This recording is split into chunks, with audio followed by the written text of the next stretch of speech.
नमस्कार दोस्तों। आप देख रहे हैं समीक्षाकार और समीक्षाकार में लेखनी और हम हमारे लेखक है। आज के लेखक आलोक कुमार जी है। आलोक कुमार जी के बारे में मैं बताऊं कि इनकी किताब द चिरकुट्स और लाइफ आजकल जो है अभी फ्लोर पर है। आगे ये किताब आप तक पहुंचेगी।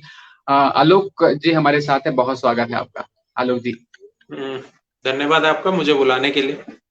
और क्या जी कहूँगा मैं। बिल्कुल। आलोक जी, लेखनी और हम की बात करते हैं तो आलोक जी और लेखनी कहाँ से जो है लिंक होता है, फिर इस जगत में आपका आगमन होता है। आ, इसका तो देखिए ऐसा है, मुझे लगता है जितने लोगों से मैंने भी बात की है इस बारे में लेके, तो जी सबका यही कहना है कि सबकी शुरुआत पढ़ने से हुई थी। जी और वो पढ़ते थे हम लोग। जो सबसे पहले हम लोगों ने पढ़ना शुरू किया, चंपक, बालहंस, नन्हे सम्राट, चंदा मामा, ऐसी मैगजीन से। और वहां से फिर कॉमिक्स पे गए। और फिर उसके बाद मुझे लगता है प्रेमचंद की कहानियां होती हैं जो सबसे पहले हम लोग पढ़ते हैं। दो बैलों की कथा होती है, या पंच परमेश्वर होती है। तो इस तरह की कहानियां पढ़ने के बाद ईद एक एक तरीके से ईदगाह जी। साहित्य जगत में। हाँ, ईदगाह। जी फिर तो हाँ, फिर साहित्य जगत में एक तरीके से हम लोग प्रवेश करते हैं। और उसके बाद मुझे लगता है थोड़ा थोड़ा ज्यादा पढ़ लो या पढ़ने में ज्यादा इंटरेस्ट हो जाए, तो फिर हर जगह कहानियां दिखने लगती हैं। जी तो अब अगर अगर मैं अपने बारे में बताऊं तो सबसे पहले मैंने वही जो शुरू शुरू में होता था कि डायरी लिखो डायरी लिखो, एक हमारे जमाने में ये रहता था कि उससे राइटिंग भी अच्छी होगी और तुम लोग भी कुछ थोड़ा लिख पाओगे, इस तरह की बातें मास्टर जी करते थे। हम्म, तो हाँ, तो वो शुरुआत वही डायरी लिखने से हुई। उसके बाद वो डायरी लिख के एक दिन, जो मुझे याद है, जो मैंने अपनी सबसे पहले जो कहानी लिखी थी, जी वो मुझे कोई सपना आया था, कोई साइंस क्या बात। फिक्शन टाइप का था। तो वो शायद अभी कुछ दिन पहले मैं वो डायरी मुझे मिली थी। उसमें ऐसा कुछ लिखा हुआ था, कुछ साइंस फिक्शन टाइप की कहानी थी। तो कह सकते हैं वो सबसे पहला मैंने जो कहानी लिखी, वो वहीं पे लिखी। और उसके बाद से थोड़ा बहुत बस वो डायरी लिखने का शौक रहा, ऐसा कुछ कहानी वानी तो लिखता नहीं था। फिर जब कॉलेज में गया तो कुछ क्योंकि कॉलेज में ये जो फेस्टिवल वगैरह होते रहते हैं, उत्सव, और ये हर साल कुछ होता है, कुछ ना कुछ होता ही रहता है लिखने वाला, पढ़ने वाला। जी तो वहां पे फिर थोड़ा बहुत कुछ लिखना शुरू किया। और द चिरकुट्स का कहें तो मुझे लगता है प्लॉट वहीं बन गया था कॉलेज में।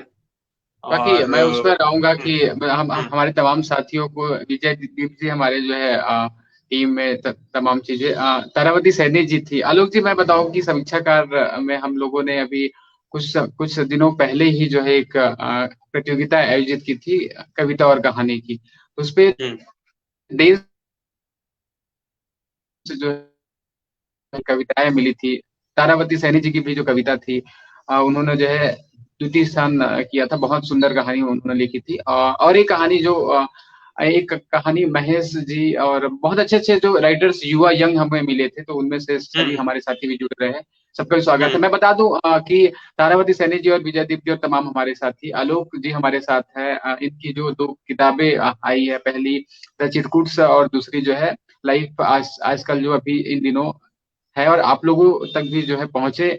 और मैं बताऊं कि आलोक जी भी अपने अभी फेसबुक के माध्यम से जो है लाइव नए नए लेखकों से इनकी बातचीत होती रहती है, और आज हमारा संयोग बना है कि हम दोनों आमने सामने समीक्षाकार और बिल्कुल। आलोक जी। बिल्कुल बिल्कुल। आलोक जी, द चिरकुट्स की प्लॉट के बारे में हम बात करते हैं, क्योंकि आप जो है एक युवा लेखक जब कॉलेज के दिनों में आता है तो फिर लेखन जगत और तमाम अलग अलग माध्यमों से वो सीखता है, तो वहां से फिर आप प्लॉट अपना गढ़ते हैं द चिरकुट्स के। थोड़ा सा कैरेक्टर के बारे में, कैसे जो है उनको गढ़ते हैं आप कहानी को, क्योंकि एक कहानी जो मुकम्मल दुनिया होती है, जो लेखक के द्वारा गढ़ी जाती है, जन्म दिया जाता है, तो इस कहानी का जन्म आपके द्वारा कैसे आप सृजन करते हैं। जी जी आ, नहीं, जहां तक मुझे लगता है कि जो भी लोग कॉलेज की कहानियां लिखते हैं, तो उसके जो पात्र होते हैं वो उनके आसपास के ही होते हैं, वैसे ही होते हैं जो जी उन्होंने कॉलेज में कहीं ना कहीं देखे होते हैं। तो वाकई। मेरे साथ भी ऐसे ही था, मेरे साथ भी ऐसे ही था। उसके जो पात्र हैं, वो मतलब मैंने देखे हैं। वो अलग बात है कि उस वो जो घटनाएं मैंने किसी एक पात्र के साथ लिखी हैं, वो हो सकता है उसके साथ ना हुई हो, वो और दो चार लोगों की घटनाएं हो जो मैंने उसके नाम पे लिख दी। या फिर मैंने कुछ चीजें कहीं सुनी हुई हैं इधर उधर, या कॉलेज में किसी ने कुछ बताया, या बाद में जॉब करते हुए कहीं कुछ किस्सा सुना कॉलेज का। तो इस तरीके से चीजें मिलती रहती हैं। तो कहानियां तो हमारे पास, सबके पास होती है। तो मैंने बस वही किया कि जो इधर उधर से जो मुझे कहानियां मिली, उनको एक कड़ी में पिरो के और एक उपन्यास की शक्ल दे दी। तो बाकी कहानियां हमारे आसपास की थी, मेरे आसपास की थी, मेरे जो आसपास वाले हैं उनके आसपास की थी। तो तो बस मैंने तो बस वही किया कि उनको बस एक साथ जोड़ दिया, थोड़े बहुत पात्र जी के नाम इधर उधर कुछ करके, जी। और एक उपन्यास तैयार हो गया बस। बाकी यूं कहें कि गठबंधन जैसी चीजें होती है कि अलग अलग जगहों से और चीजें आकर एक जगह जब हो जाता है तो महा जो है गठबंधन जैसा होता है, फिर हाँ, आउटपुट लोगों के सामने आ जाता है। जी बाकी तो आ, कहानी, तो, उपन्यास तो ऐसा ही होता है, जहां तक मुझे मेरा अनुभव है, मुझे लगता है कि उपन्यास तो ऐसा ही होता है। कहानी कहानी संग्रह में ऐसा नहीं होता है, क्योंकि जो कहानी संग्रह अभी जो मेरा आ रहा है लाइफ आजकल, तो उसमें क्योंकि सारी घटनाएं एक साथ नहीं जुड़ी हैं। बिल्कुल और हम जो है थोड़ा सा भी द चिरकुट्स के प्लॉट पर बात चिरकुट्स की कर ले बात कर क्योंकि लेते हैं, बिल्कुल। उस पे फिर उस पर भी धीरे से आएंगे अपन। तो चिरकुट्स को लेकर जब आपने जो है कहानी गढ़ी और जो है उस पे उपन्यास का रूप जब आपने दिया, तो पात्रों का जो चयन होता है तो मजेदार उसमें, क्योंकि मैंने वो कहानी जो है वो उपन्यास 2 साल पहले मैंने पढ़ी है, मजेदार होता है क्योंकि नए जो और नई सली देते हैं। मूलतः आप जो है इंजीनियरिंग जो है पृष्ठभूमि से आते हैं, तो हाँ बहुत से मैंने लेखकों के साथ ये होता है कि यहाँ बैकग्राउंड इंजीनियरिंग का रहता है। इंजीनियरिंग में आने के बाद से जो है तमाम चीजें टेक्निकल होती है, अंग्रेजी में भी होती है, उसके बाद आप हिंदी जो है पट्टी से खैर तो आप आते हैं, लेकिन लेखनी में जब आप मर्ज करते हैं तो फिर आप बूम कर देते हैं। तो इसके लिए तो बहुत शुभकामनाएं आपको कि आप जो है अलग पृष्ठभूमि से आकर भी, क्योंकि जो चीजें हम जीते हैं उसको आप लेखनी में उतार रहे हैं।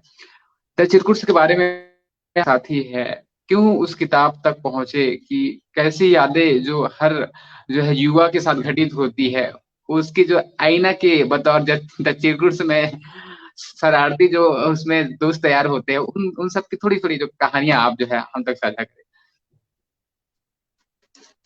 आ, देखिए, चिरकुट्स जब मैं लिख रहा था, तो असल में मैंने कहा कि उसका प्लॉट तो कॉलेज में बन गया था। जी जी कॉलेज में जो थोड़ा बहुत लिखने का जो शौक, जो मैंने बताया कि कॉलेज में थोड़ा बहुत लिखने का शौक था, तो जी। वो चीज वहां पे हुई थी। कुछ पन्ने लिखे गए थे। उसके बाद से वो रख दिया था, बंद हो गया था। उसके बाद से तो फिर वही जीवन की भागा दौड़ शुरू हो गई कि भाई नौकरी चाहिए और बाकी सारी चीजें। तो एक बार जब वो दौड़ पूरी हुई, और ये हुआ कि चलो अब तो नौकरी मिल गई, अब कुछ और करते हैं। क्योंकि हमारे कॉलेज में ऐसा कहते थे और आपस में बातें करते थे, और मुझे लगता है बाकी इंजीनियरिंग कॉलेज में भी ऐसा कहते होंगे कि इंजीनियर जो है वो कुछ भी कर सकता है। वाकई वाकई। तो तो वैसे ही था, तो सोचा कि चलो ठीक है, अब कुछ और करते हैं, अब तो नौकरी वोकरी मिली गई, अब देखते हैं। तो उसी बीच में वो पन्ने फिर से खुले वो डायरी के, जिसमें वो लिखा हुआ था कुछ।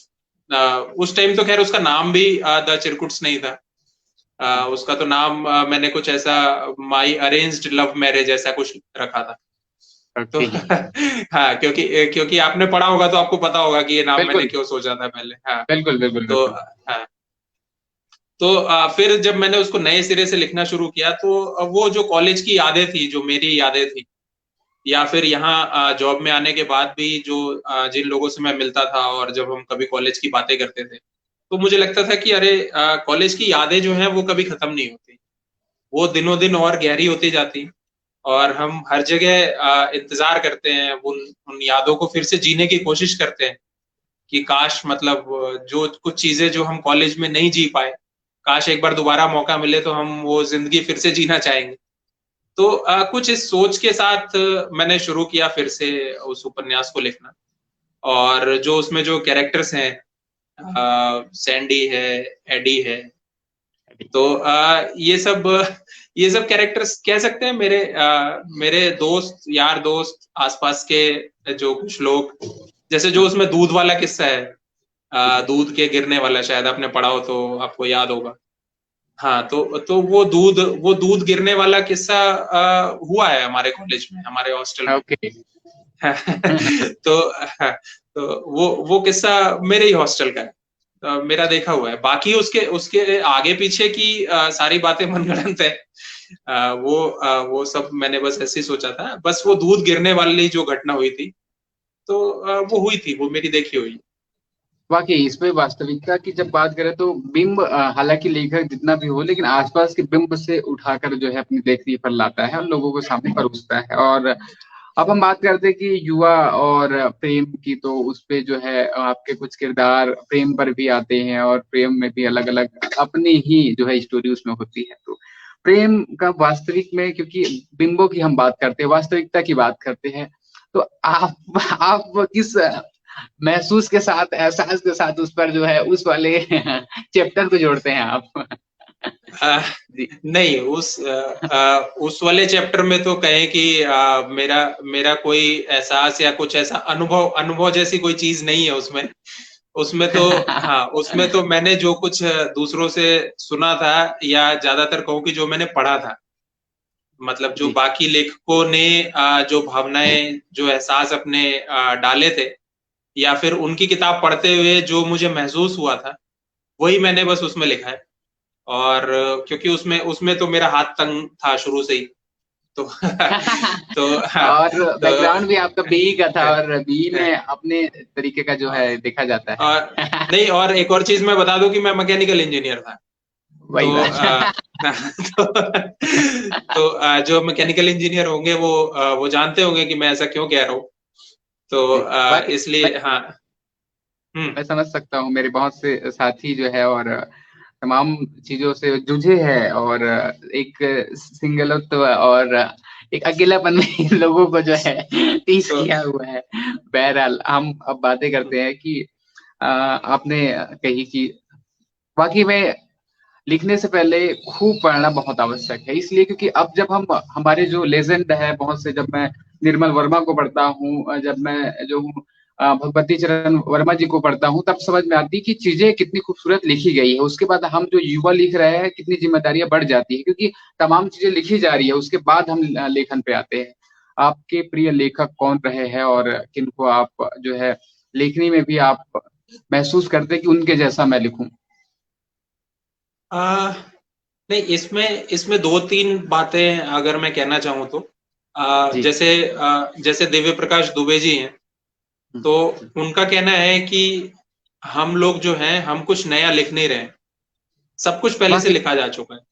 सही बात है। अब हाँ, अब लिखने जैसा कुछ बचा नहीं है कि हम सोचे कि हम कुछ ऐसा बहुत अनोखा निकाल के ले आके लिख देंगे। हम्म, तो उसमें अंतर सिर्फ ऐसा है कि उसे हम अपने तरीके से लिख रहे हैं, उस चीज को, वो तो पहले से लिखी हुई है, उसमें सिर्फ लिखने का तरीका बदल रहा है, जो हम अपने तरीके से लिख रहे हैं, एक हमारा तरीका है। तो इस सवाल इस जवाब से आपके उस सवाल का जवाब भी निकलता है कि मैं किसके जैसा लिखना चाहता हूँ। तो ऐसा नहीं है कि मैं किसी के जैसा लिखना चाहता हूँ, क्योंकि अगर मैं उसके जैसा लिखूंगा तो वो तो उन्होंने तो ऑलरेडी लिख दिया है, तो फिर तो जी। मैं कुछ अलग लिखे नहीं पाऊंगा। तो मैं लिखना चाहता हूँ मेरे जैसा, और मैं सबसे बहुत यही अच्छी। कहूंगा कि आप अपने जैसा लिखिए। आप ये मत सोचिए कि आलोक कुमार कैसा लिख रहे हैं या प्रेमचंद जी क्या लिख के गए तो मैं भी वो लिखूंगा।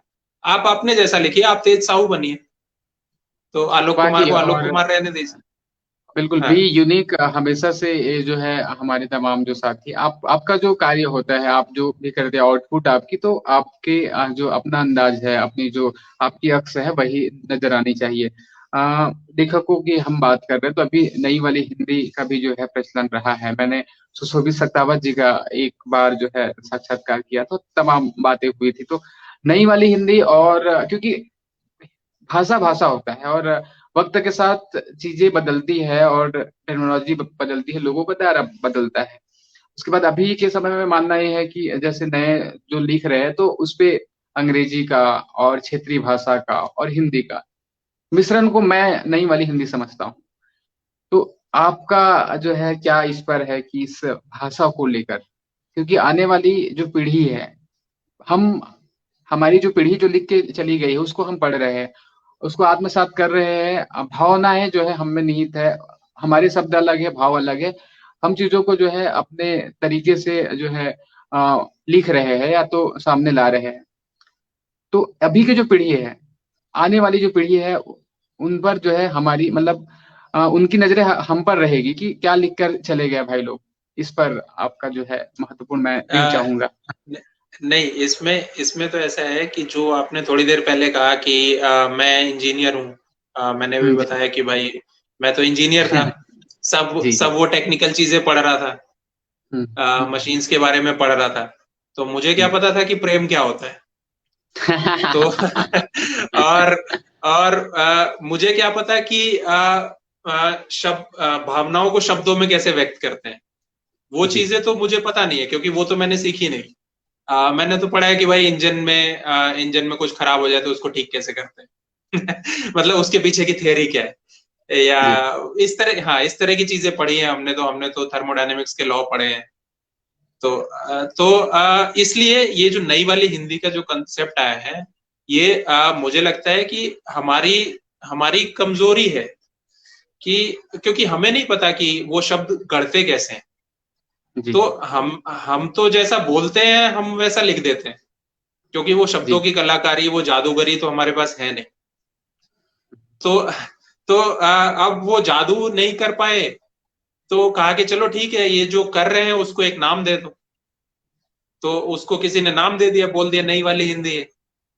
तो ये ऐसा ऐसा कुछ नहीं है कि ये नई वाली हिंदी है, और ये तो वो लोग भी कहते हैं जो नई वाली हिंदी के, जो धुरंधर सत्यव्यास या दिव्य प्रकाश दुबे, नीलोत्पल, ये लोग जो नई वाली हिंदी के जो धुरंधर हैं, ये लोग भी हमेशा कहते हैं कि नई वाली हिंदी जैसी कोई चीज नहीं है।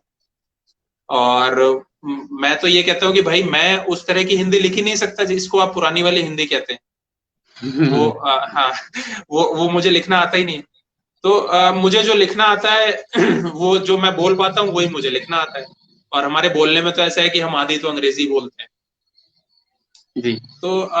तो बस यही है कि बस हमने वो लिख दिया जो हम बोलते हैं, और पढ़ने वालों ने इसलिए उसको पसंद किया क्योंकि वो भी हमारे जैसे ही थे।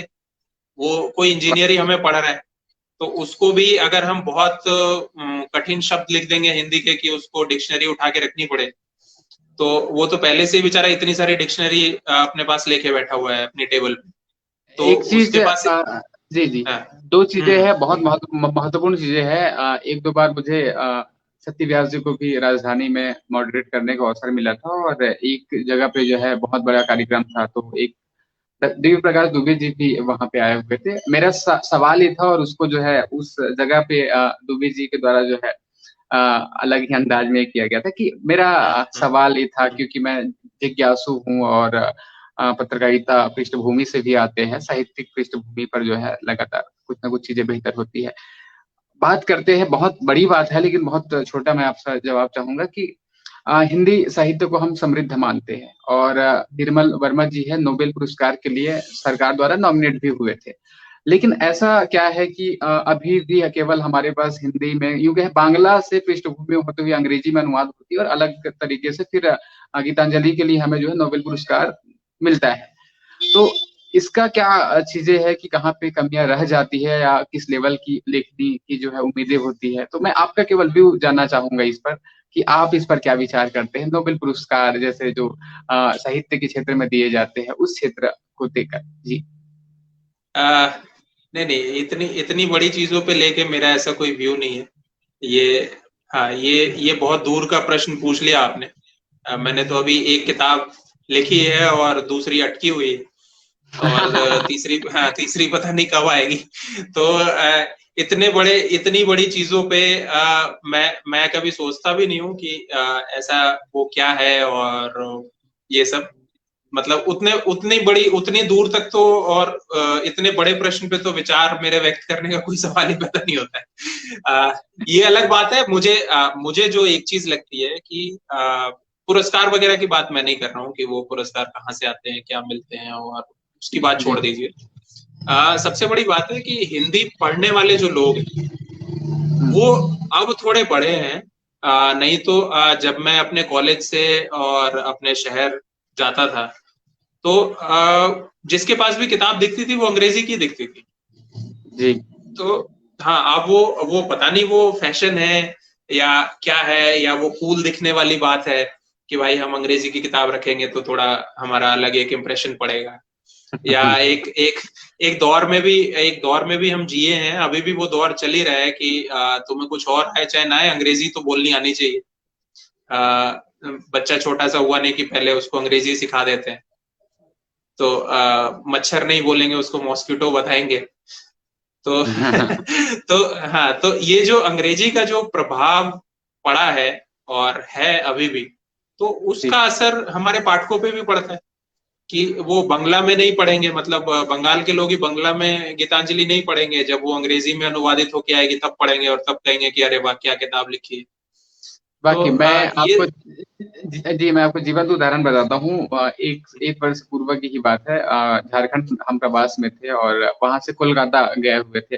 वहां पे चौपाटी जैसी लगी हुई थी, वहां पे किताबों की ओर जब रुख किए तो वहां पे हिंदी की कोई भी किताब नहीं मिली, और अतिशयोक्ति कहे या तो फिर वहां के जो लोग उसको प्रीफर करते हैं। और वहां पे ये है कि वहां पे यदि 100 किताबें हैं, 100 में से यदि एक किताब भी हिंदी की होती है तो क्या भाषा के साथ ऐसा भी है कि अलग अलग जगहों पर, क्योंकि तमाम तरीके के लोग एक जगह पे है, क्योंकि भारत तो विविधताओं का ही देश कहा जाता है। जहाँ पे बांग्ला बोलते हैं तो वहाँ पे अलग अलग भाषाओं को भी बोलने वाले जब ये करते हैं, तो साहित्य के साथ वर्तमान समय में जो युवा है, एक जिम्मेदारी बढ़ती जा रही है कि आप केवल यही नहीं कह सकते कि हिंदी मर रही है, आपको अपने आप से सवाल पूछना होगा कि आप हिंदी की किताबें कितने खरीदते हैं। ये बहुत महत्वपूर्ण होता है कि आप केवल जब हम बहुत जगहों पर बातें होती है।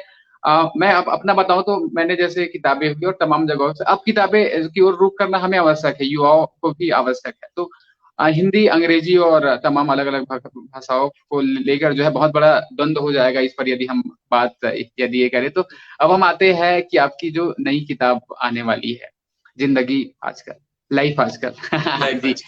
आज जी जी। तो लाइफ आजकल, क्योंकि लाइफ आजकल हम देख रहे हैं कि हम कैद है, और हम जो चाह रहे हैं करना वो डिजिटली कर पा रहे हैं कि आलोक जी से मुझे मिलना है, बैठ के चाय पीना है, लेकिन मैं यहाँ पे हूँ और यहीं से मैं चाय पीऊंगा, आप वहां से चाय पियेंगे, हम डिजिटल माध्यम से जुड़े हुए हैं। लाइफ आजकल के बारे में हम अब बात करते हैं जी। नहीं, ये लाइफ आजकल जो मेरी है वो इस दौर के पहले की कहानी, जी। क्योंकि हाँ, क्योंकि ये सब लोग जानते ही होंगे कि ऐसा नहीं है कि मैंने कोरोना काल में वो किताब लिखनी शुरू की और इसी में पूरी भी कर ली और इसी में छपके भी आ रही है। तो जाहिर सी बात है ये तो संभव नहीं है मेरे जैसे के लिए। तो ये उसकी कहानियां जो हैं वो इसके पहले की कहानी है, जब लोग मेट्रो में आराम से घूमा करते थे, बस में जाते थे, या साथ में वर्क फ्रॉम होम नहीं था, ऑफिस में काम करते थे, स्कूल स्कूल खुले हुए थे। ये उस दौर की कहानियां हैं। तो अभी अब नया दौर हो गया है तो वो अलग है। तो इसमें इसमें एक और चीज मैं कहना चाहूंगा, जो आपने बात की थी द चिरकुट्स की, कि उसमें प्रेम को लेके अलग अलग जो मेरे जी। पात्र हैं उनके अलग अलग विचार हैं थोड़े। तो इसमें भी ज्यादातर प्रेम कहानियां ही हैं, किंतु अलग अलग तरीके का प्रेम है। जी। मतलब जो, हाँ, जो सारी चीजें मैं चिरकुट्स में नहीं दिखा सकता था क्योंकि वहां पे मेरे पास पात्र सीमित थे, 3 या 4 पात्र थे, और मैं बहुत सारे पात्र लेके आता तो बहुत सारी कहानियां हो जाती, फिर वो पता नहीं जी। कितना लंबा उपन्यास हो जाता। जी। तो अभी तो वो दौर भी है कि हम बहुत बड़ा भी अगर लिखेंगे तो पाठक हमसे चला जाएगा, मुझे लगता है। क्योंकि अब तो, हाँ, अब तो वो टिकटॉक वाले लोग हैं कि भाई 1 मिनट से ज्यादा देखेंगे नहीं, तो वीडियो भी उतना ही छोटा बनाना है। तो एक एक ये भी है कि हम बहुत बड़ा खुद भी कोशिश नहीं करते हैं कि लिखें, या कह सकते हैं कि हम लिख नहीं पाते हैं, अब पता नहीं मुझे कि क्या होता है। तो वो जो प्रेम कहानियां जो द चिरकुट्स में छूट गई थी, वो सारी चीजें उसमें है, लाइफ आजकल में है।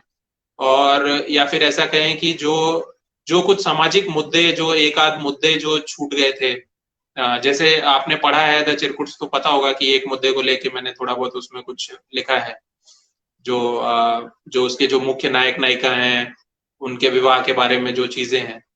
तो वाकई। वो सारी चीजें, हाँ, वो सारी चीजें जो थोड़ी बहुत जो द चिरकुट्स में छूट गई थी, जो सामाजिक मुद्दे छूट गए थे। जैसे लाइफ आजकल में एक कहानी है, बेटा नहीं बेटी। ओके। तो हाँ, तो अब इस नाम से आप अंदाजा लगा सकते हैं कि ये किस बारे में है। हम्म। तो हाँ, और यही है कि वो बेटा नहीं बेटी इस दौर की है, मतलब कोरोना नहीं, इसके पहले के दौर की, इसके पहले के दौर की वो लड़की है, वो बेटी है, जो अपना फर्ज अदा कर रही। तो कुछ कहानियां ऐसी भी हैं, और कुछ कहानियां वो प्रेम कहानियां भी हैं जो द चिरकुट्स में छूट गई थी, या वो प्रेम जो बस में हो जाता है, या क्या वो क्या तब क्या हो जाता है जब हाँ, हाँ, जब आप वो तब हो।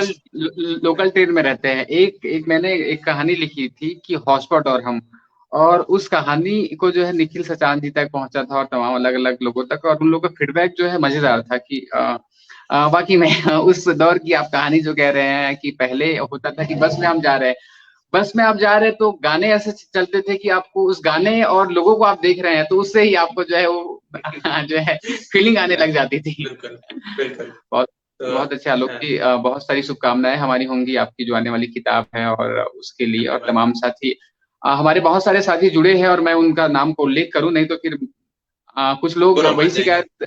वही शिकायत करेंगे जो मैंने आपको जो है सुझाव दिया था। बहरहाल, तो हाँ, हमारे साथ जो है दीपक जी है, विजय दीप जी है। हम आपके लेखन के विषय के बारे में जानना चाहेंगे, साथ ही ये भी जानना चाहेंगे कि आप इन्हीं विषयों का चयन अपने लेखन में क्यों करते हैं। जी, इसका जवाब कुछ जो है आलोक जी ने दिया है, जो है जो उनकी पृष्ठभूमि जहाँ से वो आते हैं कि महाविद्यालय जाते हैं, मतलब यूं कहे कि इंस्टीट्यूट, और वहां से फिर चीजें शुरू होती है। मैम है, महिमा जी है, महिमा श्रीदेवी शुक्ला जी है, आपके खेमे से है मुझे ऐसा लगता है कि, और प्राची गुप्ता जी है, गोयल गुप्ता जी है, तमाम हमारे साथी है, सबके अपने अपने। मनमोहन जी का कुछ कहना है कि अंग्रेजी किताब का फैशन है। मैं अपने कॉलेज के दिनों की बात बताता हूँ। 1974 से 80 की, तब आकाशवाणी का एक चैनल युवा वाणी के नाम से आता था जो कॉलेज स्टूडेंट के लिए होता था, और कॉलेज स्टूडेंट्स आरजे होते थे। वे अंग्रेजी गीत अधिक बजाते थे और विद्यार्थी सुनते थे क्योंकि उन्होंने अपना स्टेटस दिखाना था, चाहे समझ में आया ना नया, यह पुरानी बीमारी है। बाकी ये बाकी बहुत हाँ, नहीं, महत्वपूर्ण है। हाँ जी जी, हाँ बताएं। इसी पे एक और चीज मैं कहना चाहूंगा। जो बात हम पहले कर रहे थे हिंदी या अंग्रेजी की जो कर रहे थे, और मैंने कहा था कि लोग हिंदी कम पढ़ रहे हैं, अंग्रेजी ज्यादा पढ़ रहे हैं। तो जी बात सिर्फ ये नहीं है, और या सिर्फ मैं ये नहीं कहना चाहता हूँ कि आप सिर्फ हिंदी पढ़िए। आपकी जो भी भाषा है, जैसे आप बंगला की भाषा, बंगला की बात कर रहे थे, या मैंने भी बात की, तो अगर आपकी भाषा वो है तो आप वो पढ़िए। ऐसा ऐसा नहीं कह रहा हूँ कि मैं हिंदी में लिखता हूँ या आलोक कुमार की द चिरकुट हिंदी में है तो आप हिंदी पढ़ें। आप मत पढ़िए हिंदी अगर आपको नहीं पढ़नी आती। जैसे मुझे बंगला पढ़ना नहीं आती, तो मैं नहीं पढ़ सकता हूँ। तो पर आपको जो भाषा पढ़नी आती है आप वो पढ़िए। आप क्यों सिर्फ लगे हुए हैं कि आप अंग्रेजी पढ़ेंगे और अंग्रेजी दिखाएंगे, जैसे अभी कमेंट में आया, आपने पढ़ा है कि वो शो ऑफ करने की क्या जरूरत है। आपको जौन बाकी सी में भाषा मैं आती है बता उस जी भाषा में पढ़िए। जी, और अभी के एजुकेशन सिस्टम में भी जो है मातृभाषा को उल्लेख किया गया है कि जो प्राइमरी जो बिल्कुल। एजुकेशन होगी। दोस्तों मैं बताऊं कि हम लोग दो तीन जिंदगियां जीते हैं, उसमें से एक जो दुनिया होती है छद्म दुनिया होती है कि हम केवल दिखावे के लिए और वो तमाम स्टेटस सिंबल के लिए जीते हैं। एक अपने लिए जिए और अपने आप में जो है ज्ञान अर्जन के लिए जिस भी माध्यम का आप चयन करते हैं उसका चयन कीजिए, फिर बाकी तो चार लोग तो है ही दुनिया में। कैसे आलोक जी? हाँ, बिल्कुल। और एक और चीज इसी को लेके एक और चीज मुझे याद आती है, एक और बात याद आती है द जी जी। चिरकुट्स के बारे में, है कि उसमें जो एक कैरेक्टर है, जो एक मेरा दोस्त है अमित, उसमें जो हाँ, कैरेक्टर में जो, मतलब बुक करेक्ट। में जो दोस्त है, हाँ। जी तो वो इंग्लिश सीखने की कोशिश में है वो भी, और इंग्लिश नहीं आती है, तो वो एक थोड़ी अलग तरीके की इंग्लिश बोलता है। और हाँ, तो किसी ने मुझसे पूछा था कि मैंने द चिरकुट्स को इंग्लिश में क्यों नहीं लिखी। तो मैंने कहा कि अपने यहाँ हमारे देश में मतलब इंग्लिश भी अलग अलग तरह की बोली जाती है। मतलब अगर अगर मैं बिहार से हूँ और मैं इंग्लिश बोलूंगा तो थोड़ी अलग बोलूंगा। कोई दिल्ली से है, वो इंग्लिश बोलेगा तो वो अलग बोलेगा। लेकिन वो अलग अलग इंग्लिश जो हम बोल रहे हैं, वो मैं हिंदी में लिख के ही समझा सकता हूँ। वो मैं इंग्लिश में लिख के अलग अलग इंग्लिश नहीं समझा सकता हूँ। बाकी तो बाकी। एक और कारण है कि मैं उस कैरेक्टर को इंग्लिश में लिखता तो वो चीज नहीं आती, जो जब मैंने हिंदी में लिखी तो आई, उस कैरेक्टर के साथ निकल के आई। और एक और चीज है, जब द चिरकुट्स पे नाटक हुआ था दिल्ली में, 3 शो हुए थे, तो उसमें अमित के डायलॉग्स के ऊपर ही सबसे ज्यादा तालियां बजी थी। तो उसकी एक उसी अंग्रेजी, हाँ, एक तो संवाद हमारे तमाम साथी है, दर्शक है और यूं कहे कि मित्र है, समीक्षाकार परिवार के सदस्य है, उन लोगों तक भी एक आध संवाद आप साझा करें तो हम भी, क्योंकि अरे बहुत पहले पढ़ी थी और आज यादें ताजा हो जाएंगी जी। नहीं नहीं, वो तो अभी तो मेरे पास है नहीं द चिरकुट्स, वो सारी प्रतियां मेरे पास खत्म हो गई हैं। मैं सिर्फ इतना बता दूं कि जो अमित है वो व का उच्चारण नहीं करता है इंग्लिश में, वो इंग्लिश में व को भ बोलता है। तो जैसे जी एक जी चैप्टर का भी आलोक जी। नाम है कि आई विल डाई टुडे, तो आई विल नहीं होगा, आई विल बोलता है। तो तो ये ओके। चीज मैं हिंदी में ही लिख सकता था, ये चीज मैं हिंदी में ही लिख सकता था कि आई विल डाई टुडे। तो ये मैं इंग्लिश में कैसे लिखता है इसको? तो इसलिए भी हिंदी हिंदी लिखने की भी अलग वजह है, अलग आनंद है उसका भी, और हिंदी पढ़ने का भी आनंद है। तो वाकई पढ़िए उसको। वाकई में दोस्तों, आप लोग हम जो तमाम आज हमारी सेशन में बातें हुई है, ये जो है बहुत अच्छा संवाद, सार्थक संवाद रहा है। सुरभि मैम जी जुड़ी हुई है, सिंगल जी है, also watching your live session जी। तो हमारे जितने भी साथी हैं, हमने जो है नए लेखकों का भी उल्लेख किया है और यहाँ पे हम एक और उल्लेख करते हैं कि धर्मवीर भारती जी की जो गुनाहों का देवता है साहित्यिक जगत में, बात की तो ऐसा नहीं है कि उसका उल्लेख नहीं होगा, उससे उसका उल्लेख होने के बाद ही जो है तमाम जो है प्रेम कहानियां आगे बढ़ेंगी। वहां पे चंदर और सुधा की जो कहानियां आपको जुड़ के रखती है, वैसे हमारे जो लेजेंड है उनको और तमाम हमारे जो नए दौर के जो लेखक है सबको हमें पढ़ते हुए चलना चाहिए। प्राची जी कह रही हैं कि सर प्लीज बताए शब्दकोश में वृद्धि वृद्धि कैसे, अच्छा शब्दकोश में वृद्धि के लिए आवश्यक है कि क्या आवश्यक है? आलोक जी तो आपको यही कहेंगे कि आप जो है पढ़िए, खूब पढ़िए, लोगों को पढ़िए, शब्दों को ध्यान दीजिए। यदि कोई शब्द आपको लगता है कि समझ नहीं आया, गूगल भी आप कर सकते हैं, शब्दकोश रखिए। एक चीज है आलोक जी जो मैं हर जगह पे उल्लेख करता हूँ कि क्या अंग्रेजी की किताब जब हम पढ़ते हैं तो उसके लिए डिक्शनरी हम निकाल लेते हैं, तो क्या हिंदी के लिए हम उतना काम नहीं कर सकते? यदि कोई सामयिक भाषा है या तो फिर वैसी भाषा है कि बिल्कुल एक भाषा है जो एक जो भाषा है वहां पे प्रत्युत्पन्न मति यदि किसी व्यक्ति के द्वारा कह दिया गया, तो क्या हम उसके लिए नहीं हो सकते कि तुरंत जो निर्णय लेने की जो स्थिति होती है, मनोस्थिति है, उस दशा को कहा जाता है प्रत्युत्पन्न मति। तो यह भी आवश्यक है कि हम भाषा के साथ इसलिए अन्याय ना करें कि लोग समझते नहीं है, लोगों को उस ओर आपको रुख करना होगा आपके लिखने के माध्यम से। आलोक जी बहुत सारी हमने बातें कही है आज, आपने भी बराबर अपने बातों को रखी है और मैंने भी, हमारे तमाम युवा साथी भी जुड़े हुए हैं।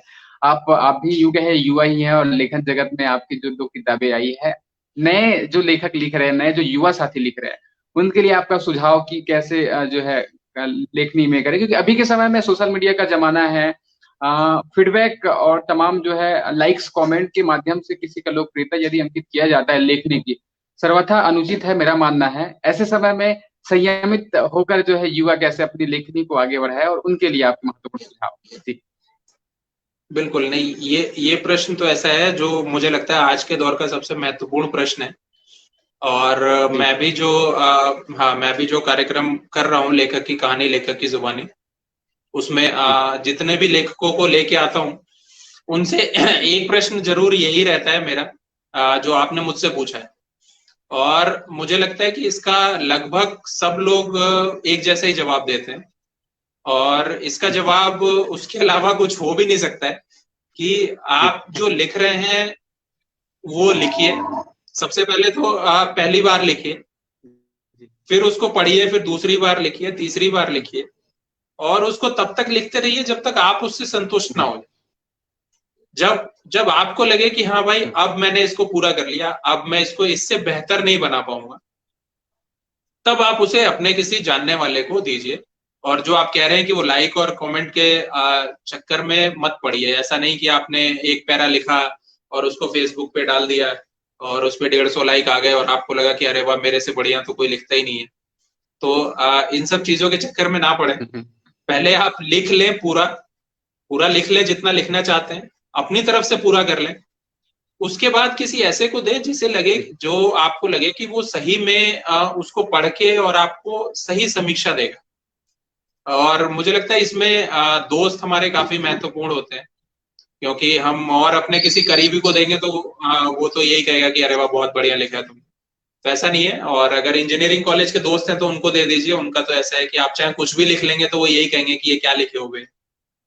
तो ऐसे किसी को जी दीजिए जो उसमें गलतियां निकाले, जो आपको सुझाव दे, और जब आपको लगे कि हाँ ये पूरा हो गया है, तब उसे आप प्रकाशित होने के लिए किसी प्रकाशन को भेजें।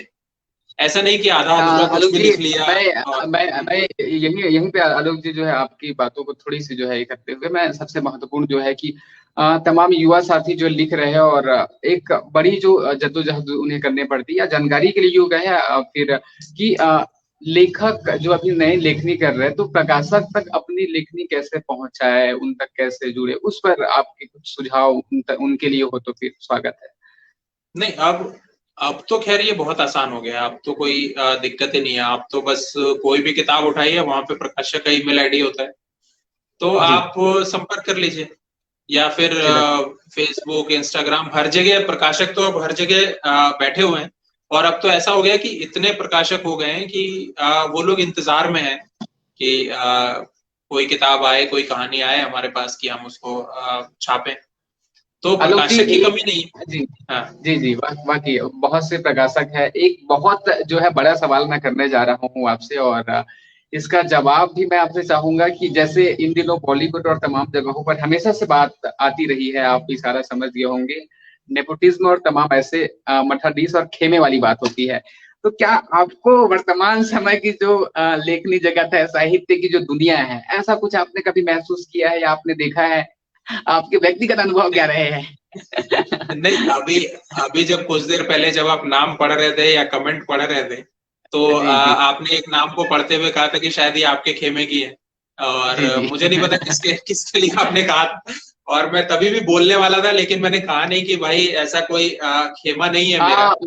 मैं और यहाँ पे हाँ, मैं यहाँ पे अपनी बातों को क्या है, बहुत सारी चीजें जो है मिस कम्युनिकेशन, मेरा खेमे का जो है तात्पर्य सीधा सीधा ये था कि कुछ ऐसे मित्र है जो आपके ओर से, आपके जो ऑडियंस है, आपके जो फैंस है, आपके जो चाहने वाले हैं, उन लोग का आगमन हुआ है, तो उसे आप अन्यथा बिल्कुल नहीं लीजिएगा। नहीं नहीं नहीं केवल नहीं नहीं नहीं, हाँ, मेरा नहीं, तात्पर्य वही था। जी जी आलोक जी, आप मैं अपनी बातें मैं कहें।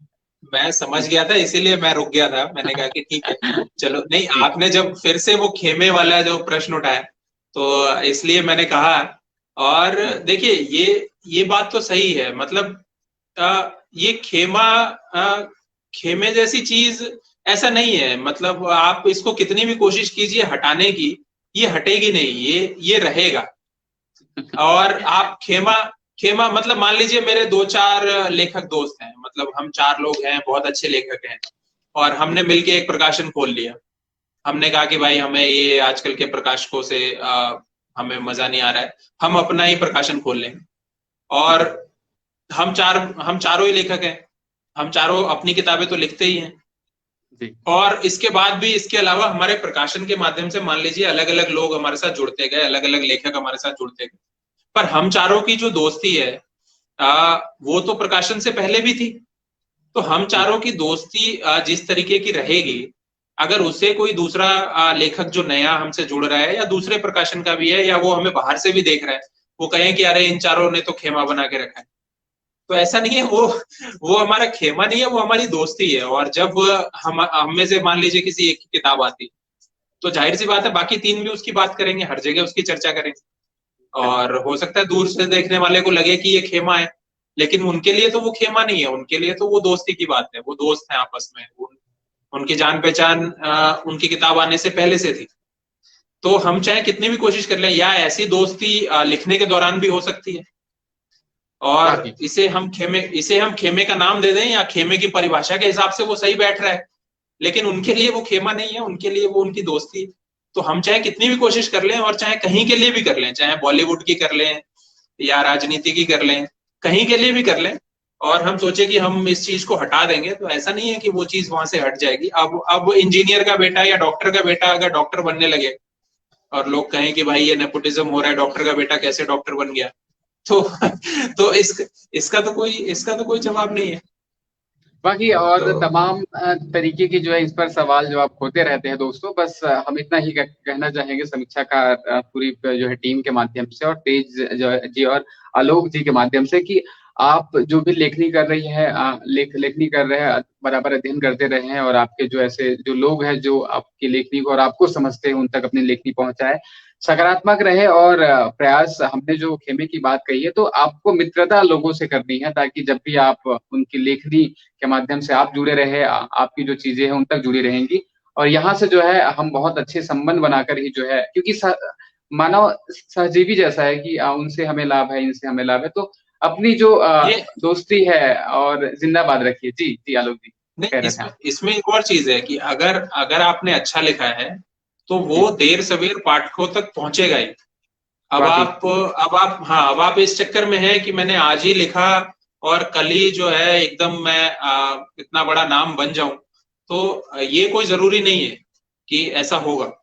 जिन लोगों के साथ ऐसा हुआ है उन्होंने उसके पीछे कितनी मेहनत की है, या जिन लोगों को आप समझते हैं कि मुझे इनके जैसा बनना है, उन लोगों ने उसके पीछे कितनी मेहनत की है उसके बारे में आपको पता नहीं।